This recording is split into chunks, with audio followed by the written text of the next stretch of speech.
In this video, Sadhguru will be sharing captivating insights of ancient Indian architecture that are still unknown to many Indians today. At the same time, we will take you on a tour of 5 of the most stunning architectural marvels from ancient India.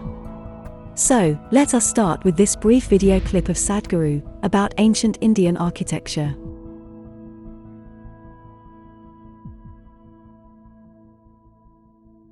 And if you go to the ancient temples, you must come to the south because North India, most of the temples, the ancient temples are all gone. The new ones that they have built is all put up in a hurry. But if you come to the south and see, one amazing thing you will see is their sense of geometry. Unbelievable.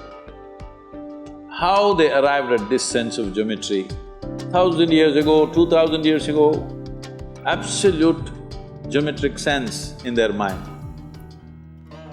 You've seen Belur Halebeedu? Have you? Karnataka temples? Oh, it's a must-see. It's just a must-see for any human being, especially those of you who are in architecture, art, whatever you are into. Some aesthetics you are into means this is something you must see.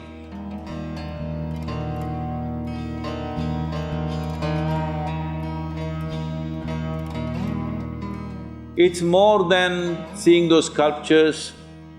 You must look into the minds of people who did this. If you want to look into their minds, you must withdraw yourself into that time zone. It's over 1,000 years ago, when there were no cranes, when there were no machines, when there were no trucks, when there were no any kind of mechanical things, all by hand. Why would somebody endeavor to do something so phenomenal and so almost superhuman in terms of engineering and the physical difficulty of lifting these huge rocks and doing this carving business? Why would anybody do that? What kind of passion should be firing those people to do this is unbelievable. If you see the Tanjavur temple, have you seen? This Gopuram weighs, I think, what, 180 tons, huh? I think somewhere in that range, over 120 tons for sure. And it is at a height of 160 feet. They put a ramp of 10 miles, a mud ramp, and they brought this single piece of stone, 160 feet high above, and made a gopuram out of it. Exquisitely carved.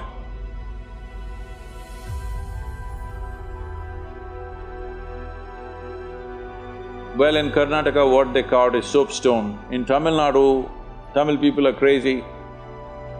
They carved granite into very fine structures, which is far more difficult than carving soapstone. And they put it up there. What is it that's firing these human beings?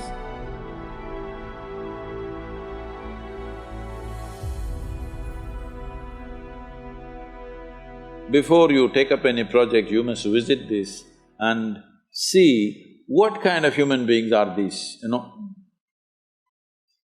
Just for aesthetics, understand? Not for livelihood. It's not a factory shed we're building, just for aesthetics. They were willing to invest their lives absolutely, everything they got. I think we need that culture back if we want to create a beautiful India, very important. Let us now take you on a journey to explore first 3 magnificent architectural wonders of ancient India before we play another video from Sadhguru. The third wonder, which you may have read about in your school books years ago, will leave you amazed. The Ellora caves are a complex of rock-cut temples and monasteries located in Maharashtra, India. They were built between the 6th and 10th centuries CE and feature intricate carvings and sculptures, many of which are still in remarkably good condition. The purpose of the caves and the identity of their builders remains a mystery, and some historians and archaeologists believe that extraterrestrial beings were involved in the construction of the caves. It is estimated that more than 200,000 tons of rock were excavated from the hills to create the caves. Despite the challenges posed by the complex construction process, the Ellora caves are widely considered to be a masterpiece of ancient Indian architecture and are recognized as a UNESCO World Heritage Site. The Konark Sun Temple is a fascinating structure that is not only an architectural marvel but also has a number of mysterious elements. For example, some believe that the temple was designed to function as a sundial, and that the position of the sun during different times of the year would cast shadows that could be used to tell time. The temple is located in the town of Konark, in the Indian state of Odisha, and is dedicated to the Hindu sun god, Surya. The temple was constructed entirely out of stone, and is renowned for its intricate carvings and sculptures, as well as its distinctive chariot-shaped architecture. Today, the Konark Sun Temple is a UNESCO World Heritage Site and remains one of the most popular tourist destinations in India.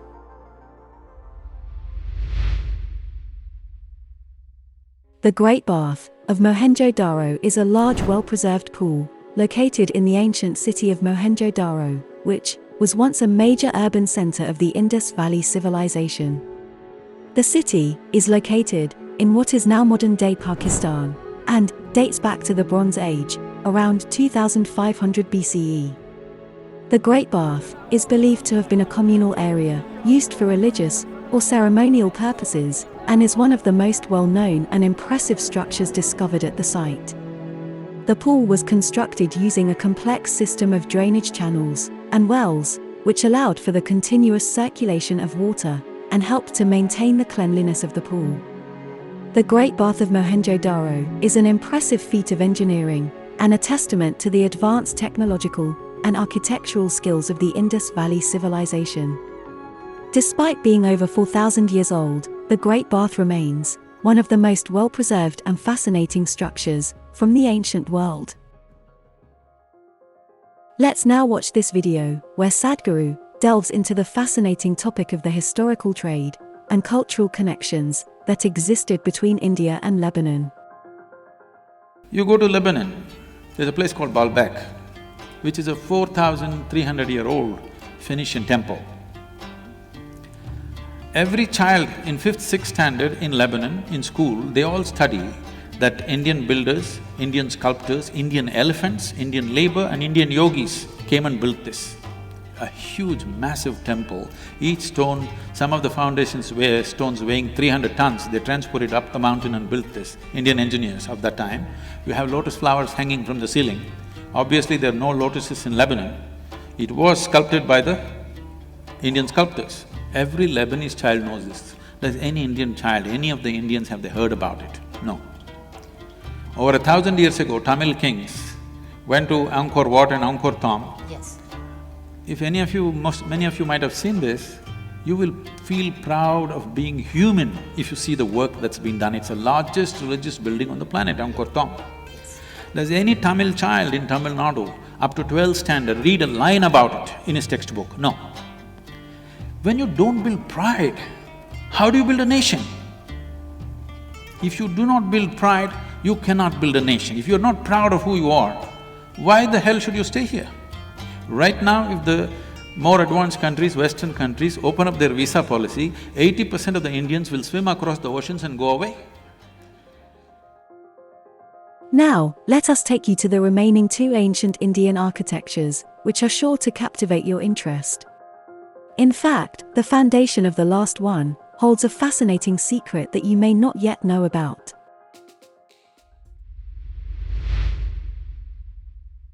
The Iron Pillar of India is an ancient pillar located in Delhi, India. It is a remarkable example of ancient Indian metallurgy and engineering dating back to the 4th century CE. The pillar is made mostly of wrought iron, with trace amounts of other elements such as phosphorus and sulfur.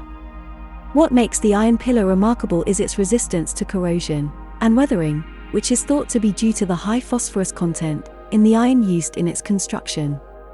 Despite being exposed to the elements for over a millennium, the pillar has not rusted or corroded significantly.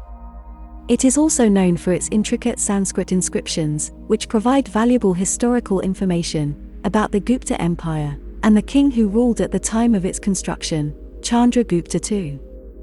The inscriptions also indicate that the pillar was originally erected as a flagstaff in front of a Vishnu temple.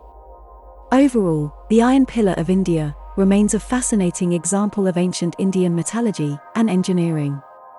Its durability and resistance to corrosion continue to inspire scientists and engineers to this day.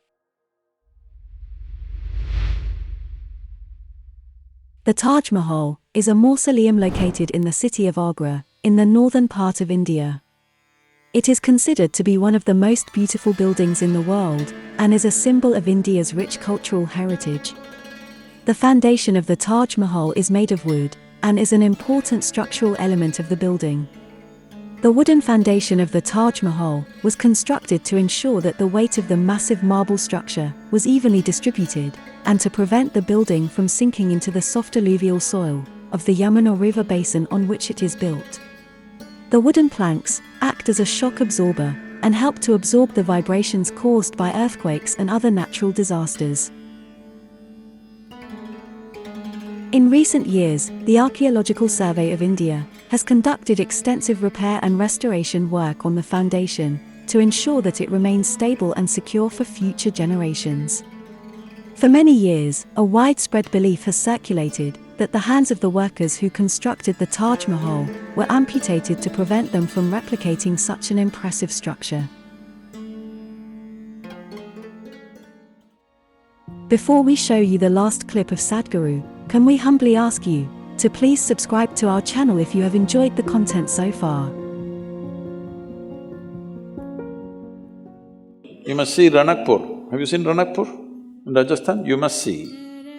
Ranakpur also has Kumbhalgarh within 20 kilometers. It's the second largest wall on the planet.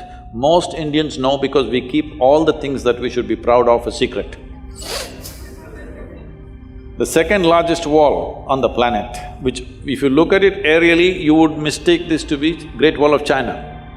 It's that big.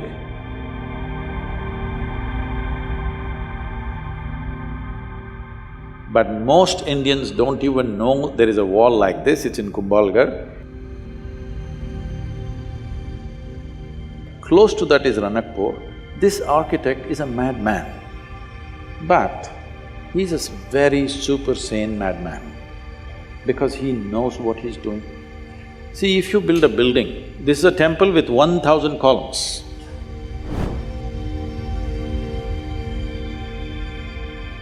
If you're thinking about safety, what would you do?